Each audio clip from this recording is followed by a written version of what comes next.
Hello everyone, ಇವತ್ತು ನಾನು ನಿಮಗೆ ಒಂದು ಬೆಸ್ಟ್ ಟಿಪ್ನ ತೊಗೊಂಡು ಬಂದಿದ್ದೀನಿ. ಬಿಕಾಸ್ ಯೂಶ್ವಲಿ ತುಂಬ ಜನ ಈ ಪ್ರಾಬ್ಲಮ್ನ ಫೇಸ್ ಮಾಡ್ತಾ ಇರ್ತಾರೆ, ಹಾಗೆ ತುಂಬ ಜನ ಈ ಪ್ರಾಬ್ಲಮ್ ಬಗ್ಗೆ ಕೇಳ್ತಾನೆ ಇರ್ತಾರೆ ಕೂಡ. ಸೊ ಅವ್ರಿಗೋಸ್ಕರ ಈ ಒಂದು ವಿಡಿಯೋ ಲಾಸ್ಟ್ವರೆಗೂ ನೋಡಿ, ಹಾಗೆ ಸೇವ್ ಮಾಡ್ಕೊಳೋದನ್ನು ಮರಿಬೇಡಿ.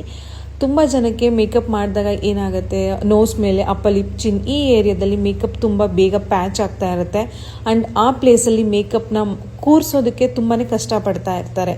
ಬಿಕಾಸ್ ಅವ್ರಿಗೆ ಓಪನ್ ಪೋರ್ಸ್ ಜಾಸ್ತಿ ಇರುತ್ತೆ, ಹಾಗೆಯೇ ಸ್ವೆಟ್ ತುಂಬ ಆಗ್ತಾ ಇರ್ತಾರೆ.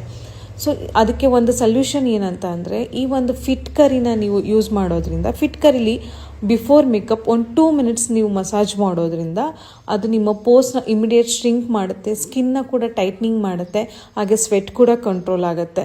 ಸೊ ನಿಮ್ಮ ಮೇಕಪ್ ತುಂಬ ಬ್ಯೂಟಿಫುಲ್ ಆಗಿ ಬರುತ್ತೆ, ಲಾಂಗ್ ಲಾಸ್ಟ್ ಆಗಿರುತ್ತೆ. ಹೋಪ್ ಈ ಒಂದು ಟಿಪ್ಸ್ ನಿಮಗೆ ಯೂಸ್ ಆಗಿದೆ ಅನ್ಕೊತೀನಿ. ಫಾಲೋ ಮಾಡೋದು ಮರಿಬೇಡಿ. Thank you.